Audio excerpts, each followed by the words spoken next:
October 21st, 1600. Dawn over the mist-covered fields of Sekigahara in the province of Mino. You cannot see 10 paces ahead.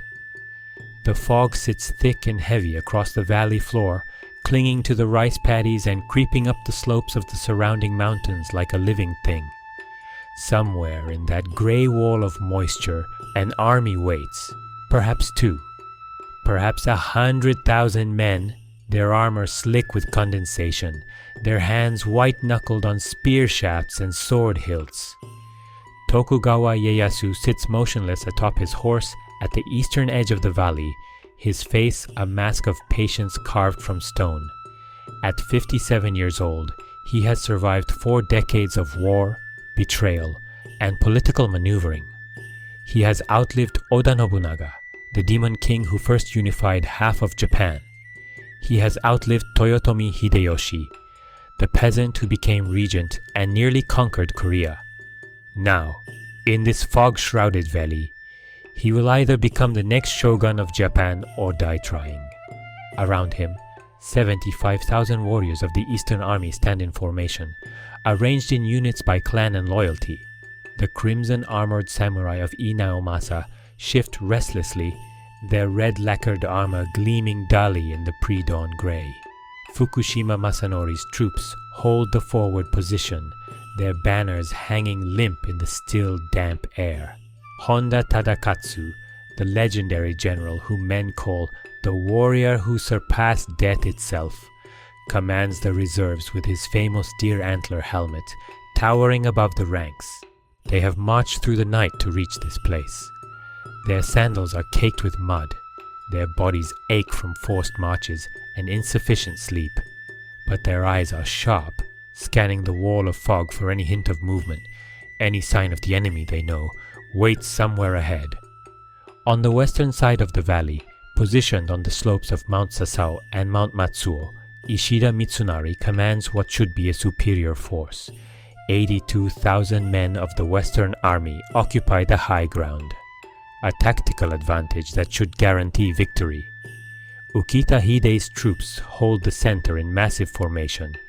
Shimazu Yoshihiro, the demon who terrorized Korean battlefields and earned the title Oni Shimazu, waits with 1,500 hardened veterans, and on Mount Matsuo, young Kobayakawa Hideaki sits with 16,000 fresh troops, holding the key to Mitsunari's entire strategy. Mitsunari himself is 40 years old, a career administrator more comfortable with ledgers and logistics than battlefield command. He wears armor today that feels foreign on his shoulders, a costume he has put on for this desperate gamble, but his mind is sharp as any blade. He has positioned his forces perfectly. When the signal comes, when he lights the beacon fire from Mount Sasao, Kobayakawa will descend from Mount Matsuo and crush the Tokugawa flank. The Mori clan will sweep in from Mount Nangu. Ieyasu's army will be caught in a vice and destroyed. It is a brilliant plan. It cannot fail. Except that somewhere in the darkness before dawn, Kobayakawa Hideaki received a message from a Tokugawa agent. Promises were made, lands were offered, old insults from Mitsunari were remembered and nursed like wounds. And now, as the fog begins its slow retreat before the rising sun, Hideaki sits on Mount Matsuo with his sword across his knees, trying to decide which promise to keep and which to break. At dawn, neither side can see the other. The valley holds its breath. Then, at approximately 8 in the morning, the wind shifts. The fog begins to lift, not all at once, but in patches, in drifting curtains that part and reform. Through one of these gaps, Inaomasa's advance scouts catch sight of Ukita Hide's forward positions, and in that instant, before anyone can give orders or sound warnings, both sides know that the other is there, closer than anyone expected, practically on top of each other. Panic ripples through both armies. Officers shout contradictory orders. Samurai grab for weapons they had set down. Ashigaru foot soldiers stumble backward, then forward, uncertain whether to advance or retreat. For a few chaotic minutes, it seems the battle might start by accident. Two massive forces colliding in confusion, but discipline holds. Commanders regain control. The fog continues to thin, revealing more and more of the valley, more of the enemy positions. Ieyasu can now see Mitsunari's banner on Mount Sasao. Mitsunari can see the Tokugawa Mon displayed across thousands of armor plates in the valley below. Both men realize, in this moment, that there will be no more maneuvering, no more negotiations, no more delays. Everything that has led to this point, 2 years of intrigue since Hideyoshi's death, a lifetime of rivalry and ambition, will be decided today, in this valley, within the next few hours.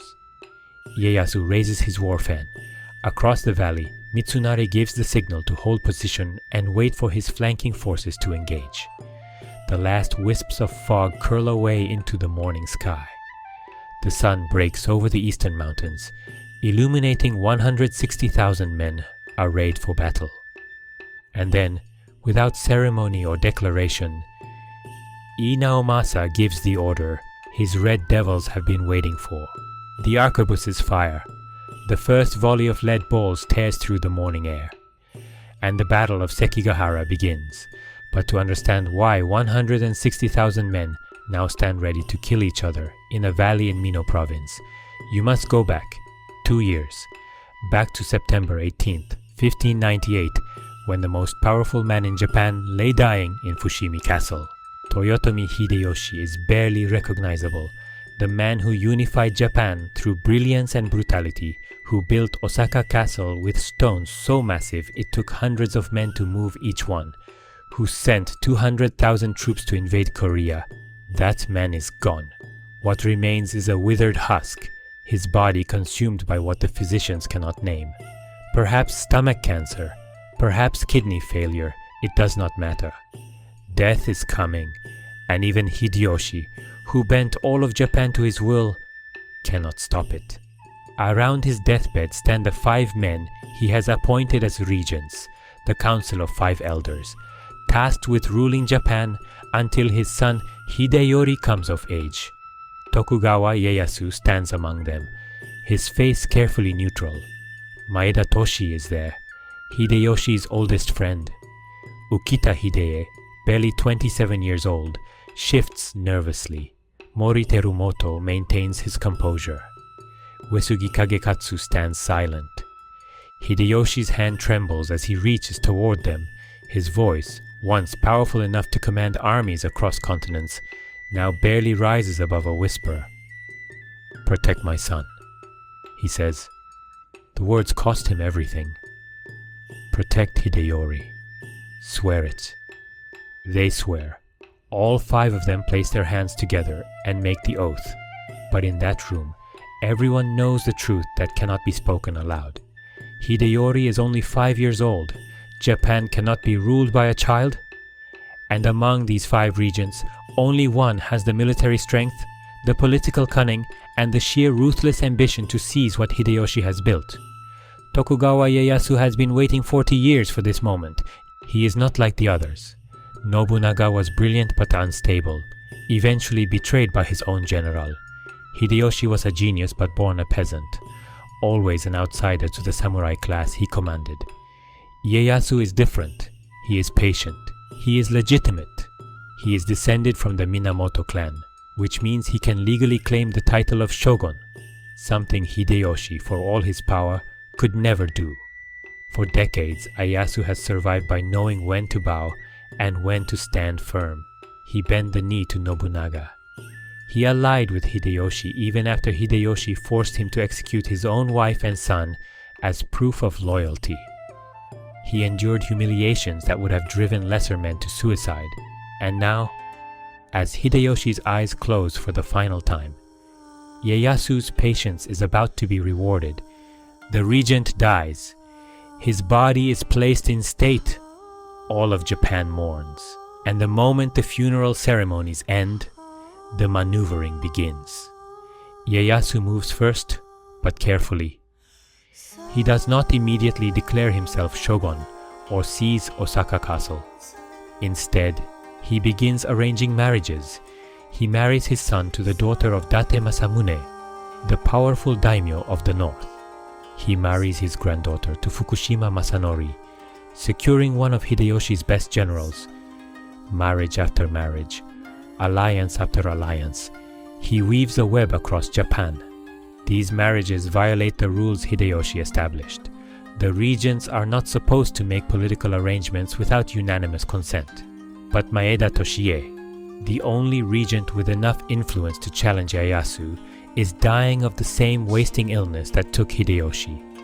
And when Toshie finally succumbs in 1599, the last restraint on Ieyasu's ambition disappears. But there is one man who sees what is happening. One man who understands that Ieyasu is preparing to tear down everything Hideyoshi built and replace the Toyotomi dynasty with his own. One man who loved Hideyoshi with an intensity that bordered on worship, and who will not allow his master's legacy to be stolen.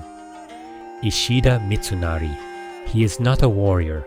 He rose to power not through battlefield glory, but through administration. He managed Hideyoshi's logistics during the Korean invasions. He calculated rice yields and tax revenues. He negotiated with merchants and monks. Where other samurai dreamed of dying gloriously in battle, Mitsunari dreamed of efficient governance. And for this, the warrior class despises him. They see him as an upstart, a bureaucrat playing at being a samurai. Fukushima Masanori openly mocks him. Kato Kiyomasa, another of Hideyoshi's generals, tried to assassinate him after the Korean campaign collapsed. 7 generals once cornered Mitsunari in Osaka and would have killed him if Ieyasu himself had not intervened. A calculated mercy that left Mitsunari owing a debt to the man who would become his greatest enemy. Mitsunari knows he is hated. He knows he lacks the military experience to command in battle. But he also knows loyalty. While Ieyasu makes his marriages and builds his power base, while the other regents look after their own territories and interests, Mitsunari remains focused on one thing: protecting Hideyori, keeping the promise made to a dying man. In 1599, Mitsunari withdraws from Osaka Castle to his own domain at Sawayama. He tells everyone he is retiring from politics, that he will spend his remaining years in contemplation. But this is a lie. In Sawayama, he begins writing letters to Mori Terumoto, the richest daimyo in western Japan, to Uesugi Kagekatsu in the north, to Ukita Hidei, who at least remembers the oaths they swore, to the Shimazu clan in distant Kyushu, to every domain that owes loyalty to the Toyotomi family, every general who resents Ieyasu's growing power. The letters all say the same thing: Ieyasu is a traitor. He is breaking his oath to Hideyoshi. He is arranging marriages and making alliances without consent. If we do not stop him now, he will destroy the Toyotomi family and make himself shogun. For a year, the letters go back and forth. Mitsunari builds his coalition carefully, promising support, negotiating terms, calling in all debts of honor. And as his network grows, Ieyasu's spies bring him reports of every meeting, every message, every whispered conversation. Ieyasu knows what Mitsunari is doing. He welcomes it, because Mitsunari, for all his intelligence, is making a fatal mistake. He thinks this is about loyalty versus treachery, about honoring Hideyoshi's wishes versus naked ambition. He thinks if he can gather enough righteous daimyo, enough forces loyal to the Toyotomi name, he can stop Ieyasu through moral authority backed by military strength. But Ieyasu understands what Mitsunari does not. In Japan, there is no authority higher than power itself. Loyalty is a tool. Honor is a weapon. Promises are made to be broken when the situation demands it. Hideyoshi himself rose from nothing by understanding this truth. And now Ieyasu will use the same principles to take what Hideyoshi left behind. In the summer of 1600, Ieyasu makes his move. He marches north with his army, claiming he needs to punish Uesugi Kagekatsu for building fortifications without permission. It is a transparent excuse. Everyone knows what he is really doing, drawing the eastern armies away from Osaka, forcing Mitsunari to reveal his hand. Mitsunari takes the bait. He raises his banner. He calls the Western armies to muster. And now, there can be no more pretense, no more political maneuvering. Japan will be decided by war. Both armies begin to move. Castles are besieged. Supply lines are secured. And through the late summer and early autumn of 1600, the eastern and western forces converge on a small valley in Mino province, a place whose name means barrier field, Sekigahara. To understand the battle, you must understand the men who will command it, and no two men could be more different than Tokugawa Ieyasu and Ishida Mitsunari. Ieyasu was born in 1543 as Matsudaira Takachiyo, the son of a minor daimyo in Mikawa province. His childhood was not one of privilege or safety. At age 6, he was sent as a hostage to the Imagawa clan to secure his father's alliance. The journey itself nearly killed him. His escort was bribed by the Oda clan, and young Takechiyo spent 2 years as a prisoner in a different castle entirely, learning the first of many lessons about betrayal. When he finally reached the Imagawa at age 8, he spent the next decade as a political prisoner, disguised as an honored guest. He learned to read faces, to detect lies, to understand which smiles were genuine and which concealed daggers. He studied strategy and philosophy. He watched as daimyo rose and fell, based on single decisions, single mistakes, and he learned patience. In 1560, everything changed. Imagawa Yoshimoto, leading 25,000 men, was ambushed and killed by Oda Nobunaga in a driving rainstorm at the Battle of Okehazama. The mighty Imagawa clan, which had held Ieyasu's leash for years, suddenly collapsed. And in that moment of chaos, Ieyasu, now 19 years old, seized control of his home province of Mikawa and declared independence. For the next 40 years, he survived. That is his greatest talent, survival. When Nobunaga was assassinated by Akechi Mitsuhide in 1582, Ieyasu was nearby and could have been next. He escaped through hostile territory with a handful of companions, traveling through mountain passes controlled by Ikoiki warrior monks who would have killed him for sport. He made it home by guile and luck. When Hideyoshi rose to power after Nobunaga's death, Ieyasu could have fought him. Instead, he bowed. He surrendered territory. He gave hostages. And when Hideyoshi demanded proof of loyalty by ordering Ieyasu to execute his own wife and eldest son, suspecting them of plotting with Takeda clan remnants, Ieyasu obeyed. His wife committed seppuku. His son was forced to disembowel himself, and Ieyasu showed no emotion, no hesitation, because he understood that survival meant accepting any cost, enduring any humiliation, waiting for the moment when patience would be rewarded. Now he is 57 years old. His hair is grey. His body bears the scars of dozens of battles, but his mind is sharper than ever, and he has learned something that Nobunaga never understood and Hideyoshi forgot. Power is not taken in a single brilliant stroke. Power is accumulated grain by grain, alliance by alliance, year by patient year. You do not seize Japan. You let it fall into your hands because you have arranged every piece so carefully that there is no other outcome possible. Ieyasu does not love Japan. He loves order. He loves systems that function predictably.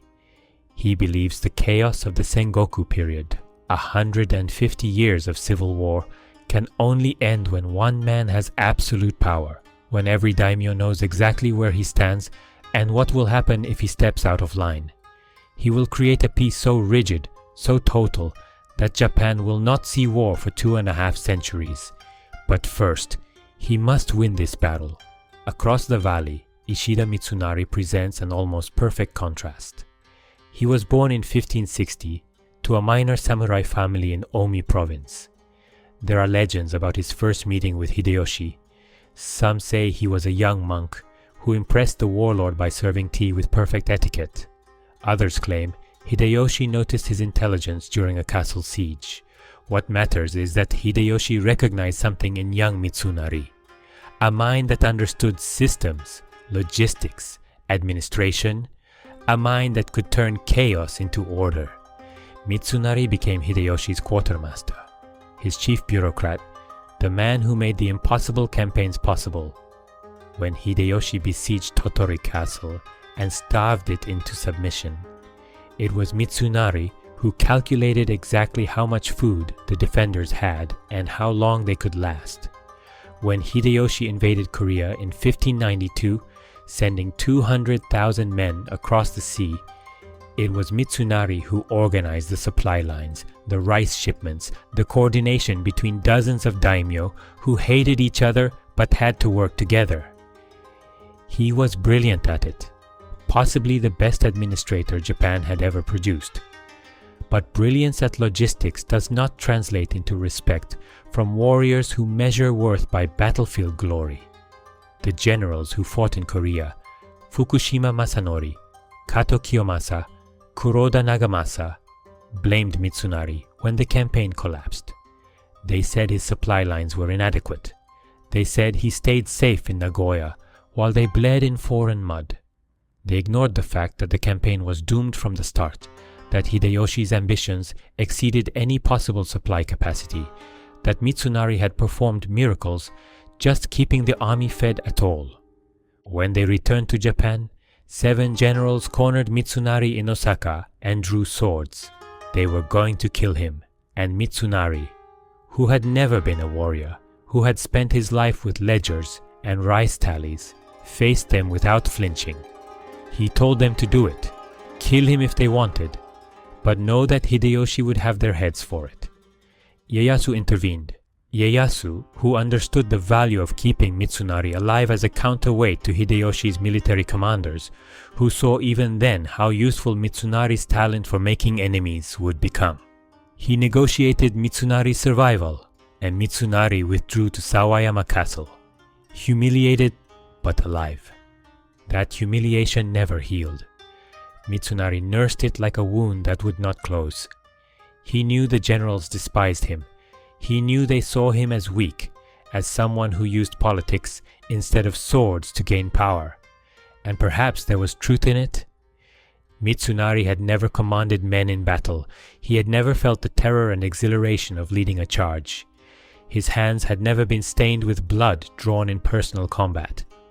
But Mitsunari had something the warriors lacked: absolute loyalty.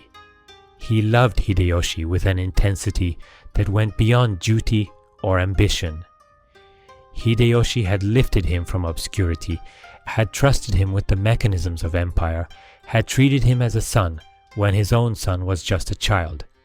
And when Hideyoshi died, Mitsunari swore an oath, not the public oath all 5 regents made, but a private promise to himself, that Hideyori would inherit what his father built.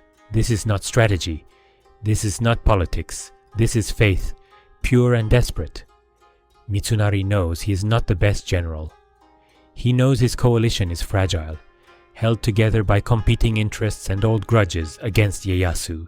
He knows that Ieyasu has more experience, more resources, more political cunning, but he believes that righteousness must count for something, that loyalty to a dying man's wishes must be stronger than naked ambition. He is wrong, but he will fight anyway, because he cannot do otherwise. So now they face each other across the valley of Sekigahara. Ieyasu, who has waited 40 years and will wait no longer. Mitsunari, who has never commanded a battle, but will not surrender the future he promised to protect. One of them will leave this field as the undisputed master of Japan. The other will die, and his name will be remembered as a footnote, a loyal fool who stood in the way of history. The fog has lifted. The armies are visible to each other, and on Mount Matsuo, young Kobayakawa Hideaki, 20 years old, promoted beyond his abilities, promised lands by both sides, sits frozen with indecision, knowing that whatever choice he makes in the next few hours will be remembered for centuries. The arquebus volleys continue. Smoke drifts across the valley floor. Men begin to die in the wet rice paddies of a place that will be spoken of as long as Japan remembers its history. and both commanders realize that all the planning, all the letters and alliances and political maneuvering have led to this single truth. The next few hours will decide everything. In the months before Sekigahara, Japan becomes a chessboard where every daimyo is a piece, every castle a square, and the two players, Ieyasu and Mitsunari, move with deadly precision. Summer 1600. Ieyasu sits in Osaka Castle reading reports. His intelligence network is vast. Monks who travel between temples carrying messages, merchants who notice which domains are stockpiling rice, ninja clans from Iga and Koga who slip through castle defenses to count troops and read private correspondence. Every day brings new information. Uesugi Kagekatsu is building fortifications in Aizu. Mitsunari has been seen meeting with Mori Terumoto. Shimazu Yoshihiro is marching north from Kyushu with his veterans. Ieyasu sets down the reports and picks up his brush. He will spend the next 6 weeks writing letters. Hundreds of them. Each one carefully crafted. Each one targeting a specific daimyo with exactly the right combination of threat and promise. To Fukushima Masanori, he writes, "You remember how Mitsunari insulted you after Korea? You remember how he claimed the campaign failed because of the generals, not his inadequate supplies. Stand with me, and you will have Mitsunari's head and his lands." To Kuroda Nagamasa, "Your father, Kuroda Kanbei, was the greatest strategist of his age. He would understand that Mitsunari's cause is hopeless. Why die for a man who spent the Korean campaign in safety while you bled in foreign mud?" To Kato Kiyomasa, "You are a true warrior. Mitsunari is a bureaucrat who plays at being samurai. When this is over, I will need men like you to help govern Japan properly." To Hosokawa Tadaoki, "Your wife Gracia has already shown her loyalty by choosing death over capture when Mitsunari's men came for her. Honor her sacrifice. Stand with the Eastern Army. Each letter is a calculated strike. Ieyasu knows exactly which wounds to reopen, which ambitions to stroke, which fears to exploit. He has spent 40 years learning what motivates men: greed, honor, revenge, fear of being on the losing side. And he uses all of it. But his most brilliant move is not in the letters he sends. It is in the army he leads north." In July 1600, Ieyasu announces he is marching to punish Uesugi Kagekatsu for building fortifications without permission and for harboring a ronin named Naoe Kanetsugu who has insulted the Tokugawa clan. It is a transparent pretext. Everyone knows Uesugi's fortifications are defensive, that Naoe's letters were no worse than dozens of other domain officials write. But Ieyasu does not need a good reason. He just needs an excuse to move his army away from Osaka. He marches north with 30,000 men, pulling the Eastern Army out of position, and the moment he is gone, Mitsunari makes his move. On August 27th, 1600, Ishida Mitsunari raises his banner at Sawayama Castle and formally declares Ieyasu a traitor to the Toyotomi family. Within days, the Western Army begins to assemble. Mori Terumoto, the wealthiest daimyo in Japan, brings his banners to Osaka Castle and is declared supreme commander, though everyone knows Mitsunari is the real leader. Ukita Hideye commits 37,000 men. Shimazu Yoshihiro arrives from Kyushu with 1,500 battle-hardened veterans. The Chosokabe from Shikoku send troops. Konishi Yukinaga, a Christian convert who commanded divisions in Korea, pledges his forces. On paper, Mitsunari's coalition looks formidable. Over 100,000 men rally to the Western cause. They control Osaka Castle, the symbolic heart of Toyotomi power. They control the western provinces and the vital trade routes. They have the moral high ground, loyalty to Hideyoshi's son versus naked Tokugawa ambition. But Mitsunari's coalition has a fatal flaw. It is held together by obligation and resentment, not genuine unity. The daimyo who join him do so for different reasons. Mori Terumoto joins because he resents Ieyasu's growing power, but will prove reluctant to commit fully. Ukita Hidei joins out of genuine loyalty to the Toyotomi family. He was one of the 5 regents and takes his oath seriously. Shimazu Yoshihiro joins because the alternative is allowing Ieyasu to dominate Kyushu, but he despises Mitsunari personally and refuses to take orders from him. And then there is Kobayakawa Hideaki. He is 20 years old, adopted into the Kobayakawa clan as Hideyoshi's nephew.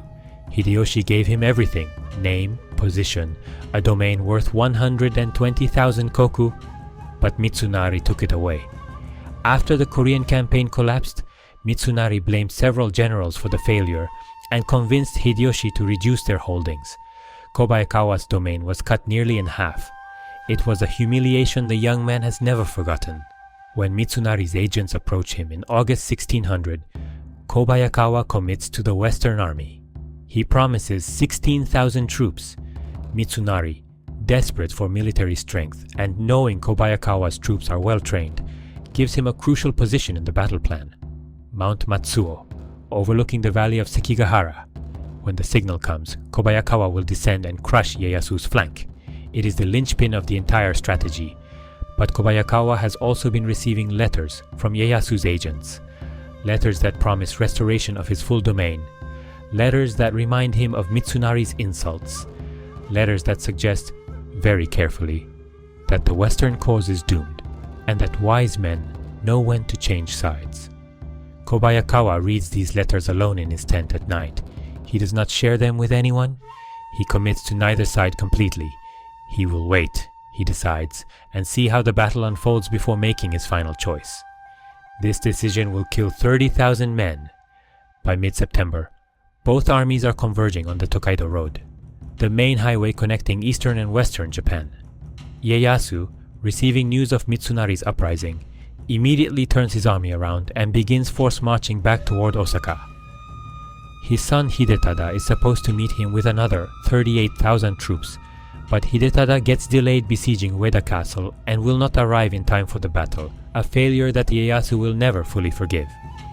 As the Eastern Army marches west, Ieyasu's agents are still working. In castle after castle, letters arrive. Some daimyo commit to the Eastern cause immediately, others waver. A few switch sides entirely, abandoning Mitsunari at the last moment. The critical defection is Fushimi Castle. It sits on the road to Kyoto, and Mitsunari needs to take it to secure his supply lines. The castle's commander, Tori Mototada, is Ieyasu's oldest friend. They grew up together, fought together for 40 years. Before marching north, Ieyasu met with Tori privately and told him what would happen. Mitsunari would raise his banner. The Western army would need to take Fushimi, and Tori would need to hold the castle as long as possible, buying time for the Eastern army to reposition. Both men knew this was a death sentence. Fushimi could not be held indefinitely against the Western army's superior numbers, but it could be held long enough to matter. On August 27th, the same day Mitsunari raises his banner, the Western army surrounds Fushimi Castle. Tori Mototada has 2,000 men against 40,000. He refuses surrender. For 11 days, he holds the walls. The Western army brings cannons, siege towers, fire. They break through the outer defenses on September 6th. Tori withdraws to the inner keep with his remaining 300 samurai. On September 8th, the Western forces breach the final wall. Tori Mototada gathers his men in the castle's main hall. They have held for 11 days, long enough. They perform seppuku together, all 300 of them, slicing their bellies open and having their seconds behead them to prevent capture and torture. Tori dies last, making sure all his men go before him. The Western army takes Fushimi Castle, but they have lost 11 days. Days that Ieyasu has used to reposition his forces, to call in more allies, to prepare for the confrontation that everyone now knows is inevitable. By October 20th, both armies are approaching Sekigahara from opposite directions. Mitsunari arrives first and takes the high ground. He positions his 82,000 men on the surrounding slopes and waits. His strategy is defensive. Let Ieyasu attack uphill, exhaust his forces, then crush them with Kobayakawa's flanking charge. Ieyasu arrives that night and makes camp at the eastern edge of the valley. His scouts report the western positions. He sees Kobayakawa on Mount Matsuo and knows, because his spies have told him, that the young commander is wavering. Everything depends on whether Kobayakawa can be turned. That night, October 20th, both commanders sleep badly. Mitsunari walks among his troops, checking positions, issuing final orders. Ieyasu sits in his camp chair, staring at maps by candlelight, calculating distances and timing. Neither man knows exactly what will happen tomorrow, but both know this: 40 years of civil war, 2 years of political maneuvering, and the future of Japan itself will be decided in the next few hours, in a small valley whose name means barrier field. The fog will lift at dawn, and then there will be only steel, blood, and the question of who was right, the patient opportunist or the loyal administrator who refused to surrender his master's dream. October 19, 1600.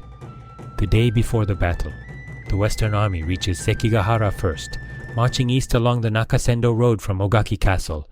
Ishida Mitsunari rides at the head of the column, his armor still unfamiliar on his shoulders, his horse moving beneath him with a rhythm he has never quite mastered. Behind him stretch thousands of men, Ashigaru foot soldiers with yari spears, samurai in colorful armor, arquebusiers carrying their heavy matchlock guns, supply wagons groaning under the weight of rice and ammunition. They enter the valley in the late afternoon, and Mitsunari immediately sees what his scouts have already reported. This is perfect defensive terrain. The valley is roughly 2 kilometers wide, surrounded by mountains on 3 sides. Mount Nangu to the southwest, Mount Matsuo to the south, Mount Sasao to the west. The Nakasendo Road runs straight through the middle, but the ground on either side is broken by rice paddies, irrigation ditches, and small streams that will slow any attacking force. Mitsunari dismounts and walks the ground himself, his advisors trailing behind him.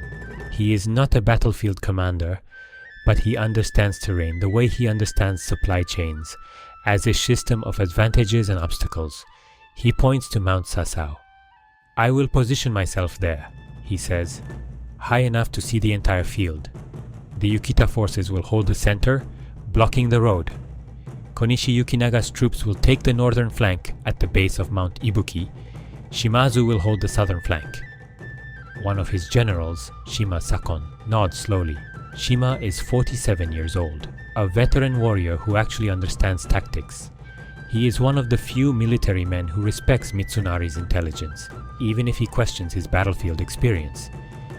"And Kobayakawa?" Shima asks, pointing to Mount Matsuo, which overlooks the entire southern portion of the valley. "Kobayakawa will position 16,000 men on Mount Matsuo," Mitsunari says. "When the Tokugawa forces commit to attacking our center, I will light the beacon fire from Mount Sasao. That will be Kobayakawa's signal to descend and attack Ieyasu's left flank.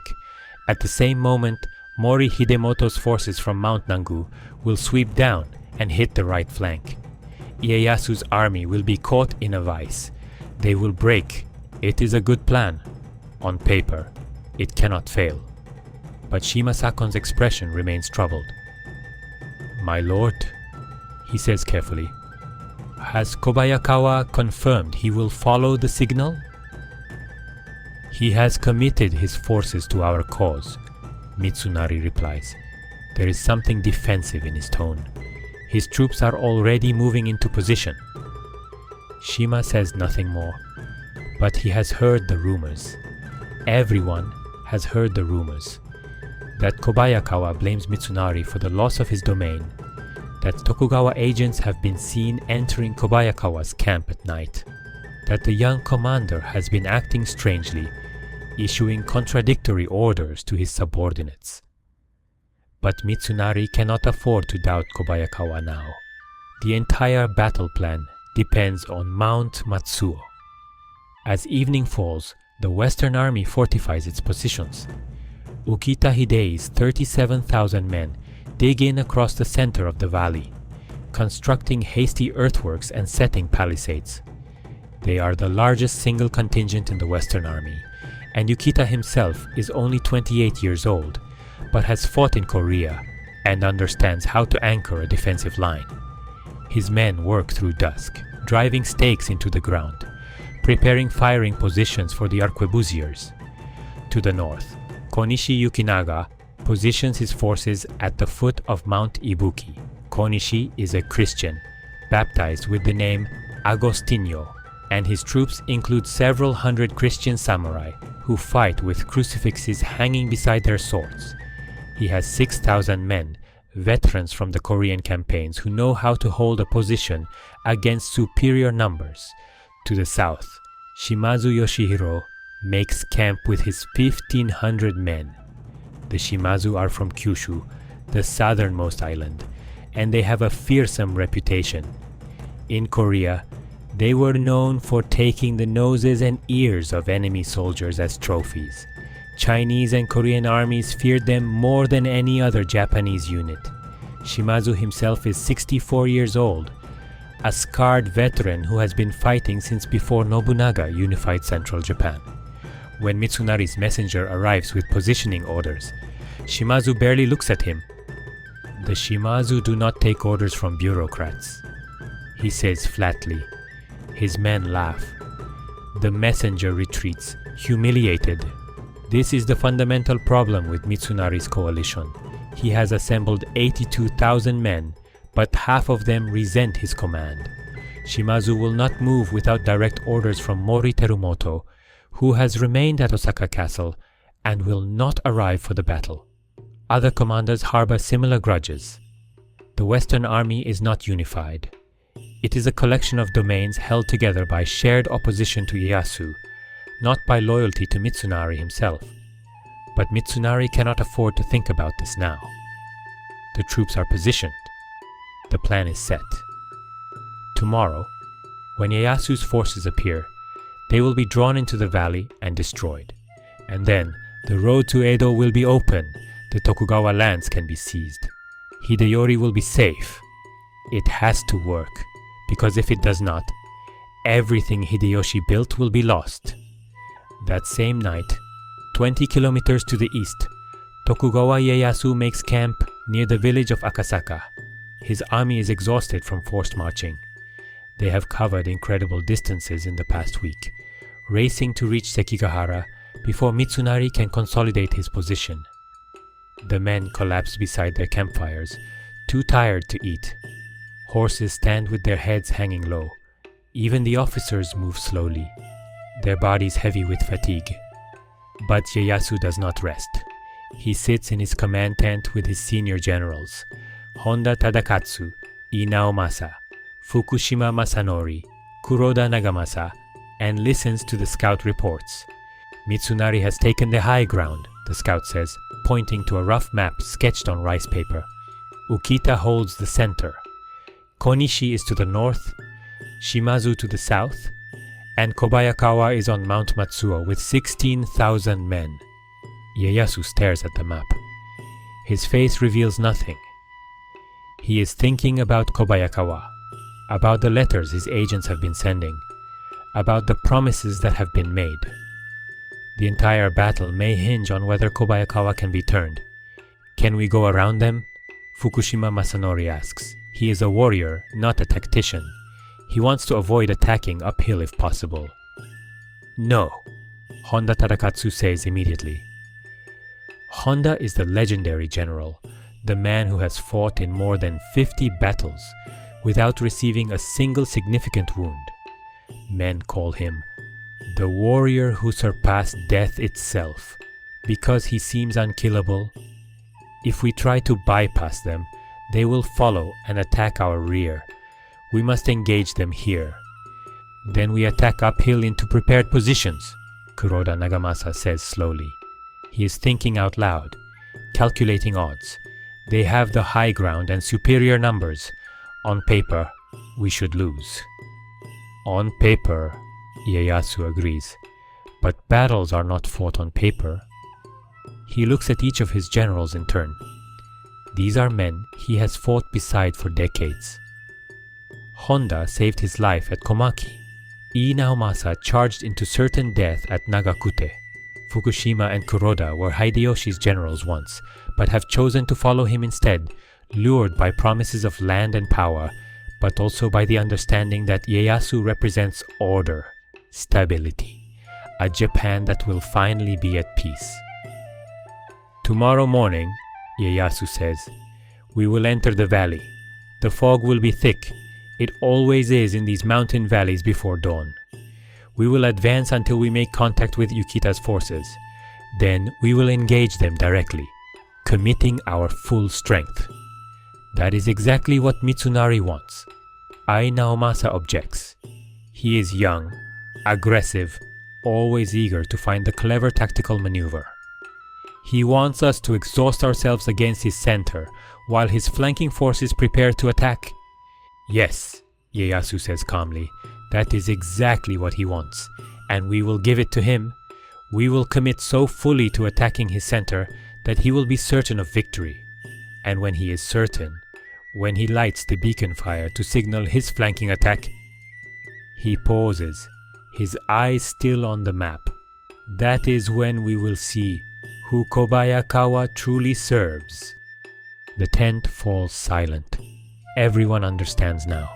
The entire battle is a gamble on Kobayakawa's betrayal. If Kobayakawa follows Mitsunari's orders and attacks the Tokugawa flank, the Eastern army will be surrounded and destroyed. But if Kobayakawa can be turned, if he attacks the Western army instead, and if Kobayakawa does not turn, Honda Tadakatsu asks quietly. Ieyasu finally looks up from the map. For just a moment, his mask of calm slips, and you can see the calculation in his eyes, the cold mathematics of risk and survival that have kept him alive through 40 years of war. Then we die, he says simply, and someone else will rule Japan. He dismisses his generals. They file out of the tent, returning to their own troops to prepare for dawn. Ieyasu sits alone, looking at the map by candlelight. Outside, 75,000 men try to sleep, knowing that tomorrow will decide everything. 20 kilometers away, on Mount Matsuo, Kobayakawa Hideaki sits in his tent with a letter in his hands. It arrived tonight, brought by a Tokugawa agent who slipped through the darkness. The letter promises him the restoration of his full domain, 120,000 koku instead of the reduced territory Mitsunari forced him to accept. It promises him favor in the new Japan that Ieyasu will create. It promises him everything he has lost. All he has to do is attack the Western army instead of the Eastern when the signal comes. Kobayakawa reads the letter 3 times, then he burns it, watching the paper curl and blacken in the flame of his oil lamp. He calls for sake and drinks alone, trying to decide whether honor lies in keeping his commitment to Mitsunari or in seizing the opportunity Ieyasu offers. He does not sleep that night. None of the commanders sleep. Across the valley, in camps separated by a few kilometers of darkness, 160,000 men wait for dawn. And tomorrow, when the fog lifts and the armies collide, Japan itself will be remade in blood and fire. October 21st, 1600, 4 hours before dawn. The fog begins to form as the temperature drops, creeping up from the rice paddies and rolling down from the mountain slopes like a living thing. Within an hour, visibility drops to almost nothing. A man standing 20 paces away becomes a gray shadow, then disappears entirely. The valley of Sekigahara fills with white silence, broken only by the occasional cough of a soldier or the nervous stamping of horses.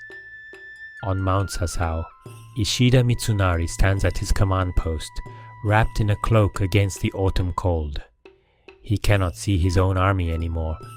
Somewhere down in that white void are 82,000 men waiting for his orders.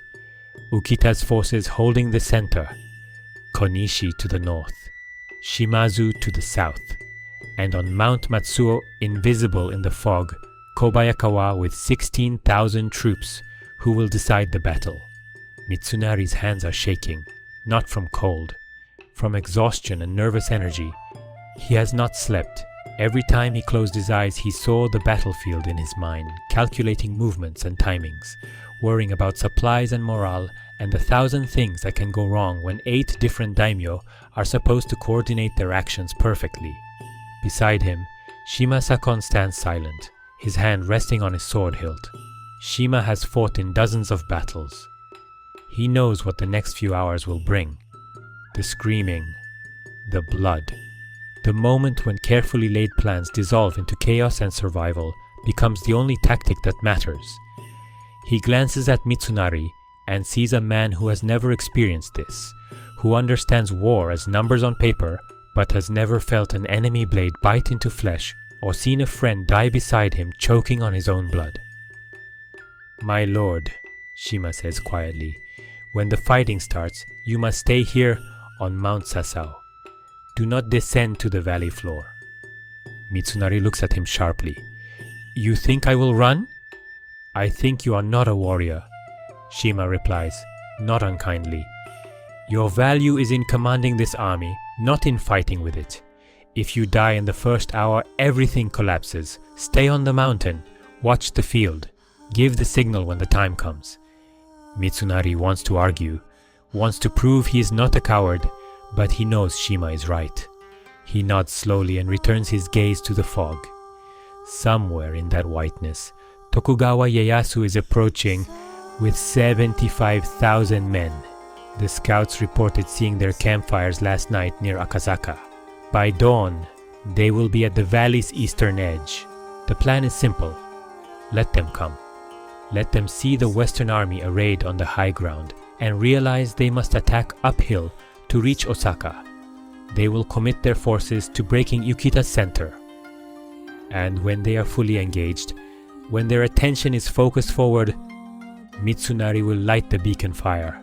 Kobayakawa will see it from Mount Matsuo and descend with 16,000 fresh troops, crashing into Ieyasu's left flank.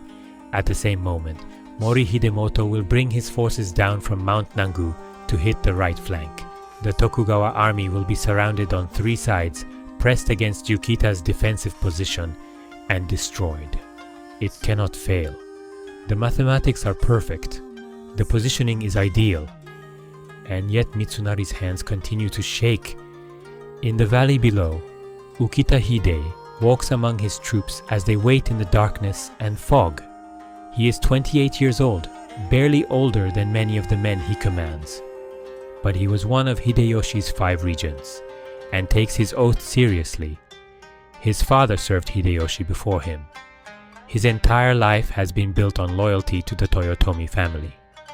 His troops are arranged in a massive defensive formation across the center of the valley, 37,000 men, the largest single contingent in the Western Army. They have dug shallow trenches and erected palisades during the night. The arquebusiers are positioned in 3 ranks, their matchlock guns primed and ready. The Yari spearmen stand in dense formations behind them, and in the rear, the samurai cavalry wait on their horses, ready to exploit any breakthrough or defend against any flanking attack.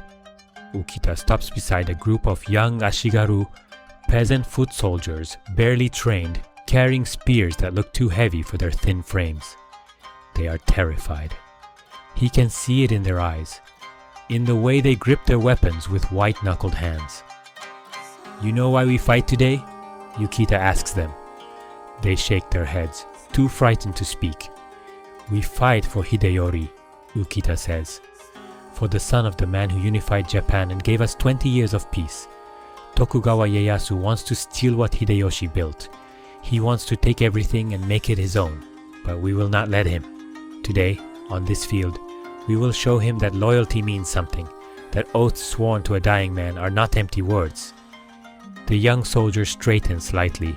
It is not much, but it is something. Ukita moves on, repeating similar words to other groups, knowing that most of these men will be dead by noon, but hoping they will die, believing it meant something. To the north, Konishi Yukinaga, kneels in prayer. He is a Christian in a land where Christians are increasingly persecuted, and he knows that if the Western army loses, his faith will be one more reason for Ieyasu to execute him. But that is tomorrow's concern. Tonight, he prays for the souls of the men who will die, and he prays for victory, even though he suspects God does not take sides in political wars between ambitious daimyo. Around him, his 6,000 troops wait in silence. Many of them are Christians too, samurai who have been baptized, who wear crosses alongside their swords, who believe they are fighting for something more than territorial ambition. They are wrong, of course. This battle is about power, pure and simple, but faith helps men face death, and so Konishi lets them believe. To the south, Shimazu Yoshihiro drinks sake with his officers. The Shimazu are different from the other Western army units. They are from Kyushu, the far southern island, and they have their own way of doing things.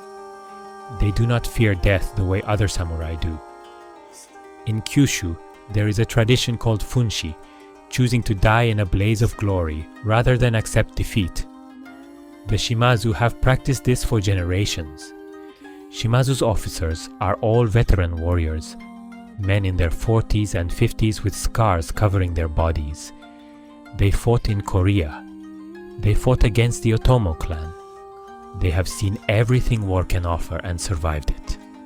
Now they sit in the darkness before what may be their last battle, and they laugh and drink and tell stories about old campaigns. Mitsunari's plan is garbage, one officer says bluntly. Shimazu chuckles. Probably, but we're here anyway. Will we follow his orders? Shimazu considers this. He despises Mitsunari personally. The man is a bureaucrat pretending to be a general, and he has none of the warrior's virtues. But the alternative is allowing Tokugawa Ieyasu to dominate all of Japan, including Kyushu. The Shimazu have maintained their independence for centuries. They will not bow to some eastern upstart. We'll fight, Shimazu says finally. But we'll fight our way. If Mitsunari's plan works, good. If it doesn't, he shrugs. Then we'll see what happens. His officers nod. This is the Shimezu way. Fight until victory or death, and let heaven sort out the rest. On Mount Matsuo, Kobayakawa Hideaki sits alone in his tent, staring at nothing. His officers have been trying to speak with him for hours, asking for orders, asking what their role will be when the battle begins. He has sent them all away. He cannot think, cannot decide. The burned letter from Tokugawa's agent sits in his mind like a splinter. Everything it promised: restored lands, favor, a place in the new order, and all he has to do is turn his 16,000 troops against Mitsunari instead of against Ieyasu. One decision, one betrayal, and he will have everything he lost. But there is also honor. He committed to the Western army. Mitsunari is counting on him. Thousands of men are counting on him. If he betrays them, he will be remembered forever as the man who sold his loyalty for territory. His name will be cursed. Children will be told stories about Kobayakawa the traitor. Unless the Eastern army wins, then he will be remembered as the man who made the wise choice, who understood which side history would favor. Kobayakawa puts his head in his hands. He is 20 years old. He has never commanded in a battle this large. He was given his position because of his family name, not because of his abilities. And now, the entire outcome of the battle, the entire future of Japan, depends on what he decides to do in the next few hours. He calls for more sake. The servant brings it, and Kobayakawa drinks, trying to find courage or clarity in the cup. He finds neither. At the eastern edge of the valley, Tokugawa Ieyasu rides at the head of his army as they approach through the pre-dawn darkness. The fog is so thick now that he can barely see his own horse's head. Behind him, 75,000 men move in near silence, a massive column of warriors, supplies, and horses, flowing like a river toward the valley of Sekigahara. Ieyasu's face is calm, but his mind is racing. He has committed everything to this moment. His entire army is here. His son, Hidetada, was supposed to bring another 38,000 troops, but got delayed at Ueda Castle and will not arrive. There are no reserves, no reinforcements. If the battle goes badly, there is nowhere to retreat. The Western Army controls all the territory to the west. His only option is victory or death. And victory depends on Kobayakawa. Ieyasu's agents have done everything possible. Letters have been sent. Promises have been made. Money has changed hands. But until Kobayakawa actually turns his troops and attacks the Western Army, everything remains uncertain. Ieyasu is gambling his entire future on the belief that a 20-year-old commander's resentment against Mitsunari is stronger than his sense of honor. It is not a good gamble, but it is the only one available. The army reaches the eastern entrance to the valley. Ieyasu calls a halt. Somewhere ahead in the fog, the Western army waits. He cannot see them, cannot know exactly where they are positioned. But the scouts have given him enough information to guess. He turns to Inaomasa, his most aggressive general, the leader of the Red Devil's cavalry. When the fog lifts, Ieyasu says, you will advance and make contact with Ukita's forces. Engage them directly. Make them think we are committing everything to breaking their center. And we're not? Aoi asks. We are, Ieyasu says. But Mitsunari doesn't know that our commitment is a calculated risk. He thinks he has the advantage. Let him believe it. Let him light his beacon fire and signal Kobayakawa. And then he pauses. Then we will see what kind of man young Kobayakawa truly is. The sky begins to lighten. Not much, just a faint grey glow in the east that hints dawn is coming. The fog remains thick, but both armies can sense that contact is imminent. Officers whisper final orders. Soldiers check their weapons one last time. Horses stamp and snort, sensing their riders' tension. And in that moment before the fog lifts, before the killing begins, 160,000 men wait in the valley of Sekigahara, each one wondering if he will see the sunset.